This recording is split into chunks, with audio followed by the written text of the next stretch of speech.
YS Jagan చేసిన మావిగన్ ప్రతిపాదనకు మిశ్రమ స్పందన వస్తుంది. వైసీపీ దీన్ని అద్భుతమైన ప్లాన్ అంటూ ప్రమోట్ చేసుకుంటుంటే కూటమి పార్టీలతో పాటు వైఎస్ షర్మిల విమర్శలకు దిగుతున్నారు. ఇదే క్రమంలో షర్మిల మావిగన్ పై దాడిని మరింత తీవ్రతరం చేశారు. అమరావతికి జగన్ పేరుతో మావిగన్ సరే, పులివెందులకు అవినాష్ పేరుతో అవి గొడ్డలి అని పెట్టాల్సింది అంటూ షర్మిల సటైర్లు వేశారు. మావిగన్కు మీ పేరు పెట్టండి, పులివెందులకి అవినాష్ పేరు మీద అవి గొడ్డలి పెట్టండి. మీ పేరులోనే ఉన్నాయి. గన్ను, అవినాష్లో నాశనం, ఇంకా వేరే ఏం చెప్పాలి మీకు? అసలు మావిగన్ ఇంత అద్భుతమైన ఐడియా అయితే మరి మీరు అధికారంలో 5 సంవత్సరాలు ఉన్నారు కదా, మరి గాడిదలు కాసారా? ఎందుకు అమలు పరచలేదండి మావిగన్ను? మావిగన్ను నిజంగానే అంత అద్భుతమైన ఐడియా అయితే మీరు మూడు రాజధానిలు అని ఎందుకన్నారు? మావిగన్ను ఎందుకు అమలు పరచలేదు? ఆ 5 సంవత్సరాలు గుడ్డిగుర్రాలకు పళ్ళు దోమారా, లేక నిద్రపోయారా? ఏం చేశారు? పైగా మావిగన్ను మీద మా వైఖరి ఏంటో చెప్పాలట. ఎవరైనా ఒక జోకు వింటే నవ్వుతారు, అదే దాని మీద వారికి ఉన్న వైఖరి అని అర్థం. ఆ నవ్వే. మళ్ళీ దాని మీద ఇంకొక వైఖరి అనవసరం. అమరావతి మీద కాంగ్రెస్ పార్టీ వైఖరి చాలా స్పష్టం చేశాం ఇదివరకే. పార్లమెంటులో కూడా మా మణికం ఠాగూర్ గారు కాంగ్రెస్ పార్టీ వైఖరి మళ్ళీ స్పష్టం చేశారు. మేము అమరావతికి మద్దతు ఇస్తూనే అమరావతికి అప్పులు ఇవ్వకండి, అమరావతి కట్టడము కేంద్రం బాధ్యత, అమరావతి కట్టడానికి ఎన్ని అయితే డబ్బులు అవుతాయో పూర్తిగా నిధులు ఇవ్వండి తప్పితే మాకు అప్పులు ఇవ్వద్దండి అని చెప్తూ స్టేట్ రీఆర్గనైజేషన్లో పెట్టిన అన్ని వాగ్దానాలను, హామీలను కూడా గుర్తు చేస్తూ అవన్నీ కూడా నెరవేర్చాలి అని పార్లమెంట్లో కాంగ్రెస్ పార్టీ తరఫున మాట్లాడడం జరిగింది. అది మా వైఖరి. ఇంకా మీకు స్పష్టంగా అర్థం కాకపోతే ఇప్పటికైనా అర్థం చేసుకోండి. మేము కాంగ్రెస్ పార్టీ తరఫున అమరావతికి మద్దతు ఇవ్వడమే కాదు, అమరావతికి కావాల్సిన ఏ సహకారమైనా కాంగ్రెస్ పార్టీ తరఫున మేము చేయటానికి సిద్ధంగా ఉన్నాం. ఒక్క నిమిషం, లెట్ మీ కంప్లీట్ ఇట్. కేవలం అమరావతికి మేము మద్దతు ఇచ్చినందుకు, మావిగన్ను ఒక జోక్ అని మేము అన్నందుకు నేనేదో ఎవరి దత్తపుత్రిక? మోదీ గారి కూటమి దత్తపుత్రిక, కూటమి దత్తపుత్రిక అని మాట్లాడుతున్నారు. పచ్చకామర్లు కమ్మినోనికి లోకమంతా పచ్చగానే కనిపిస్తుందట. జగన్మోహన్ రెడ్డి గారు బీజేపీతో అక్రమ పొత్తు పెట్టుకున్నారు.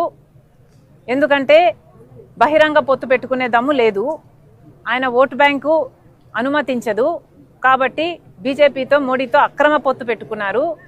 మోడీ గారి దత్తపుత్రుడిగా ఇన్ని సంవత్సరాలు అధికారంలో ఉన్న ఇన్ని సంవత్సరాలు ప్రతి బిల్లుకు మద్దతు ఇచ్చారు. కాలర్ పట్టుకొని ప్రత్యేక హోదా తీసుకొస్తాను అని ఓట్లేయించుకున్న జగన్మోహన్ రెడ్డి గారు ఒక్కసారి కూడా ప్రత్యేక హోదా గురించి మోడీ గారి దగ్గర ప్రస్తావన తెచ్చిందే లేదు. కాబట్టి వీళ్ళు మోడీ గారికి దత్తపుత్రుడిగా బీజేపీతో అక్రమ పొత్తు పెట్టుకున్నారు. కాబట్టి మేము కూడా అలాగే వ్యవహరిస్తున్నామని వీళ్ళు అనుకుంటున్నట్టున్నారు. అయ్యా, మాకు అవసరం లేదు. చంద్రబాబు గారితో మేము అక్రమ పొత్తు పెట్టుకోవాల్సిన అవసరం మాకు రాలేదు, మాకు రాదు. ఇది కాంగ్రెస్ పార్టీ. రాజశేఖర్ రెడ్డి గారు ఏ లెగసీనైతే కాంగ్రెస్ పార్టీకి వదిలి వెళ్ళారో ఆ లెగసీని మోస్తున్న వాళ్ళం మేము, ఆ ఐడియాలజీని మోస్తున్న వాళ్ళం మేము. మీలాగా బీజేపీకి మతం పేరుతో, కులం పేరుతో చిచ్చు పెట్టే బీజేపీ పార్టీకి మద్దతు ఇస్తున్న వాళ్ళం కాదు మేము. రాజశేఖర్ రెడ్డి గారు నిజమైన వారసులుగా, ఐడియాలజీకి మేము నిజమైన వారసులుగా మేము బీజేపీకి వ్యతిరేకంగా పోరాటాలు చేస్తున్నాం. కులాన్ని, మతాన్ని అడ్డు పెట్టుకొని ఆ పేర్లు వాడుకొని చిచ్చు పెడుతుంటే మేము వ్యతిరేకిస్తున్నాం. పైగా ఏమన్నారండి? బొత్స అదేంటిది కాదు కాదు ఆయన కాదన్నా మొన్న మేము కుక్కలమని ఒప్పుకున్నాడు కదా, ఆయన పేరేం పేరు? మేము కుక్కలము అని ఒప్పుకున్న వాళ్ళు మొరుగుతారు, అది వాళ్ళ నైజం. మేము సమాధానం చెప్పాల్సిన పని లేదు. కానీ మేము ప్రజల పక్షాన పోరాటం ఏం చేశాము అని అడుగుతున్నారు కదా.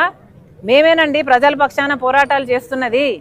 విశాఖ స్టీల్కైనా మేమే పోరాటాలు చేశాం, రైతుల పక్షాన మేమే పోరాటాలు చేస్తున్నాం. ఇప్పుడు ఉపాధి హామీ పరిరక్షణ యాత్రగా 50 రోజుల వ్యవధిలో ప్రతి పార్లమెంటులో 2-3 గ్రామాలు తగిలేటట్టు యాత్రలు చేసింది మేము, మీరు కాదు. వైసీపీ చేసిందల్లా బల ప్రదర్శన యాత్రలు. ఆ యాత్రల్లో భాగంగా జనాలు కార్ల కింద పడుతున్నా పట్టించుకోకుండా పోతున్నది మీరు. మూకల పిచ్చి ఉన్నది మీకు, మాకు కాదు. మేము ప్రజలకు మేలు చేయాలనే ఈ యాత్రలు చేస్తున్నాం. మండుటి ఎండల్లో ఈరోజు సిపిఐ వాళ్ళు పాదయాత్ర చేస్తుంటే వాళ్ళకు కూడా మద్దతు పలకడానికి వచ్చాం. ఈ కార్యక్రమం చేస్తున్నది మేము. కాబట్టి మీకు ఎలాగో కుక్కలను మీరు ఒప్పుకున్నారు, మీరు మొరుగుతూనే ఉంటారు, మీ నైజమే అది. ఇక మేము సమాధానం చెప్పాలి అనుకోవటం లేదు. మీరేమన్నారు?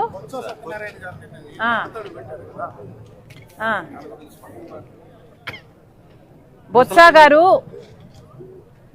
గారు